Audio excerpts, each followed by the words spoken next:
If you are someone from a marginalized community and you are sharing your story publicly online, that is a brave thing to do and to keep doing. I know it gets better. Hey. Hi, I'm Jackson Bird. I live in New York City. I'm a YouTuber, activist, and the author of Sorted: Growing Up, Coming Out, and Finding My Place. Growing up for me, I mean, in general, was pretty good. I grew up in the suburbs of Dallas, Texas. My family was middle class. I had a lot of privileges growing up, and, you know, had a pretty great family, and just everything was pretty great. Except for the gender and sexuality stuff, because I always had those feelings from a very early age, but I didn't have any words to describe them. I didn't have any representation in my life of trans people, or barely even of gay people. There weren't teachers talking about these things. There were just no resources whatsoever out there. I didn't even know what a GSA was until I went to college.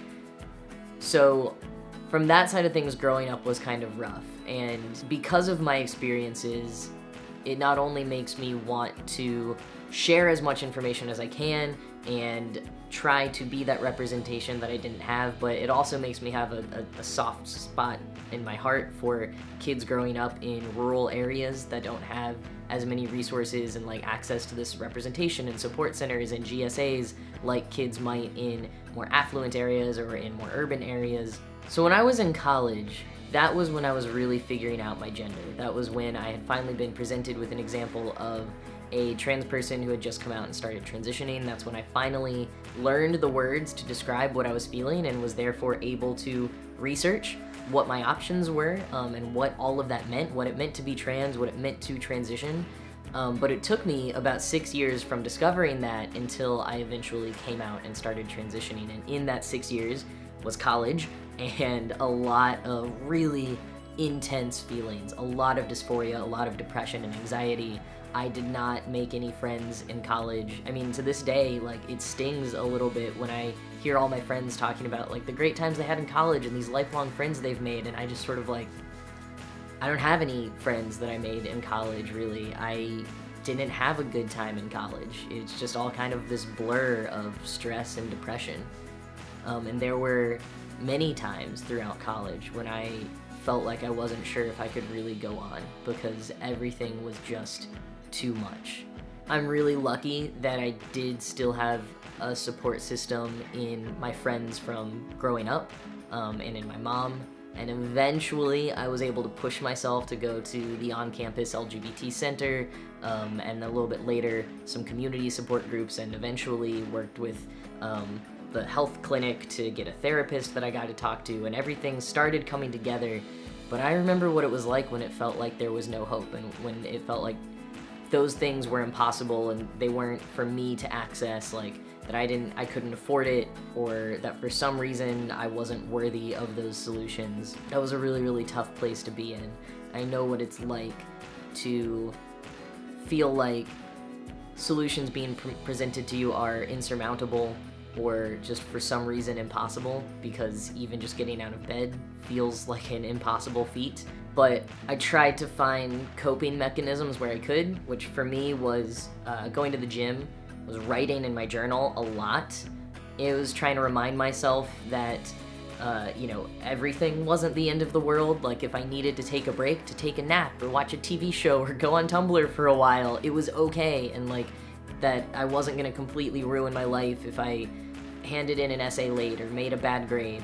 And then also trying to find outlets where I could be myself, because I wasn't out yet, and that's a lot of what I was struggling with, was being closeted. So finding places like the on-campus trans support group where people could call me he, him pronouns and by the name that I was trying out then.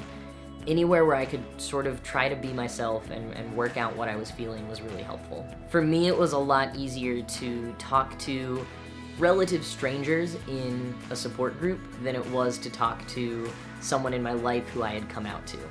Because those people in those trans support groups knew more about what I was going through as fellow trans people, and there wasn't like the, you know, all of the intensity of talking to someone who I had known for my whole life, like my mom or a friend I had grown up with. They were really good for supporting me on the other things in my life, but I really needed that outlet of talking to other trans people. And later when I was able to go to therapy, that was also so helpful. And I thought I had been thinking through every possible consequence of everything when I was trying to figure out if and how I should transition. But it turns out when you talk to like an unbiased third-party source, they're really good at stopping your thought spirals and helping you like actually think through things and not just keep spiraling and spiraling into depression. So that was a big game changer for me, was actually getting to talk to someone and then getting to talk to a professional. And that's when things really turned around, when I started really feeling better and when I finally worked up the courage to be able to come out to people.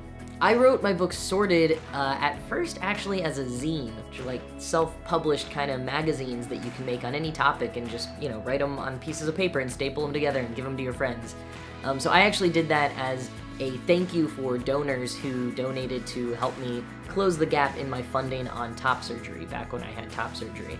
And it was just supposed to be like a quick little 5-page zine project, but when I started writing out my story and my relationship to my body and all kinds of these other thoughts that I'd been keeping inside of me, I realized I had a lot more to say, and I ended up writing 75 pages for this little zine project. And then when I started giving it to people, it got a really good response, and it seemed to really be helping a lot of people and educating some people, and a lot of trans people felt resonance from it.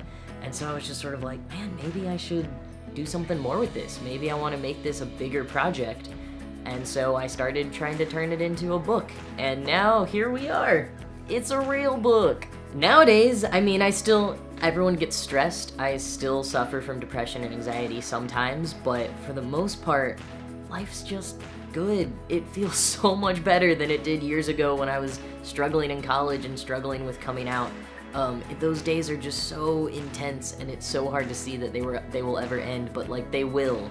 And if you can just keep your eyes on this ambiguous time in the future when things are gonna be better, try to do that, because you will get there. If you feel like there's no hope, let yourself feel what you're feeling, but when you can, in the moments when you're feeling marginally better, push yourself a little bit to find the support where you can, or the outlets where you can. So whether that is going to a support group, or talking to someone, or if it's picking up some hobby that can take your mind off of things, whether that's writing or working out like it was for me, or it's painting or something totally different for you, really take advantage of those moments when you're feeling just a tiny bit better to push yourself, because that will make a big difference in the long run. But even in the darker moments, try to remember that it will pass. And you might get back to that place again at some point, but you're not going to be in that same dark place forever. Time is an amazing healer. Sometimes things just take time.